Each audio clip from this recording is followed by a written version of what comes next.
We're going to talk about why your partner typically leaves and checks out first before they ever leave physically. See, oftentimes what causes a person to leave is when they no longer see the purpose of being with you. If there's situations where the environment is not safe, the environment is not reassuring, the environment is not a healthy environment where you guys are commingling in a healthy environment, then ultimately it's going to cause a bridge between finding out and identifying at what purpose does it make to continue moving forward with you and that other individual. And so if a person has left, then typically they've already checked out in their mind first. That's usually how it starts. But then typically they start making adjustments in some form of discrete, subtle steps to eventually figure out a way to accommodate a life that does not involve you in their life. And at one point, when they finally come to that place,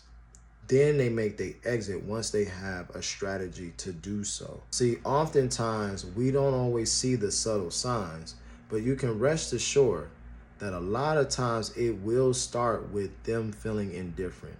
Meaning that anything that you do, it does not affect them emotionally in most cases. Also, too, they start to withdraw with sharing information about their daily lives or accomplishments or just simply talking about their day-to-day. They tend to withdraw and start finding other things to do outside of you that doesn't directly devolve connection. Another way that they do this is you start to see a decline in the intimacy aspect, right? This is also another way and how they withdraw. So any of these things that are typically happening, then you want to start thinking about, if you desire to keep the relationship and maintain that relationship, is start figuring out a counterpart on how you both can find a way to connect together. It's always imperative to find a mediator or some form of counselor to help mediate the relationship.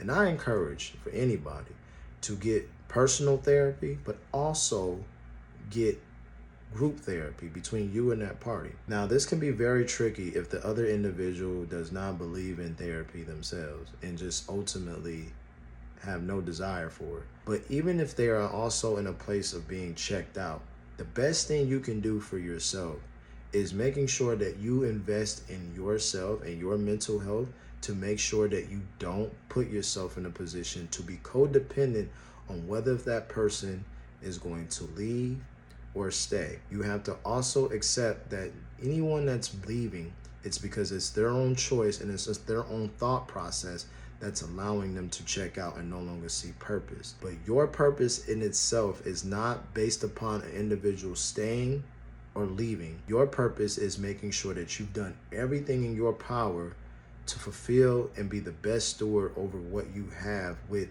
anybody that comes into your life or not.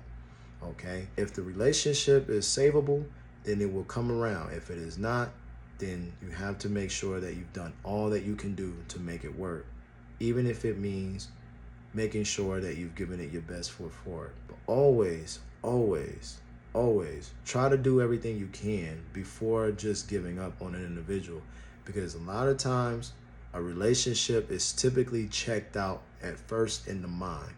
And a lot of these things can be just the lack of reassuring, which I will talk about in another video, and you don't want to miss this, on what ways on how we tend to lack the reassurance to keep a person and seeing a purpose to stay. All right, just something to think about. If you like this video, make sure to like it, share it, and tell me in the comments on what caused you to check out in your relationship. My name is Aquarius Beverly, and I'll see you in the next one. God bless.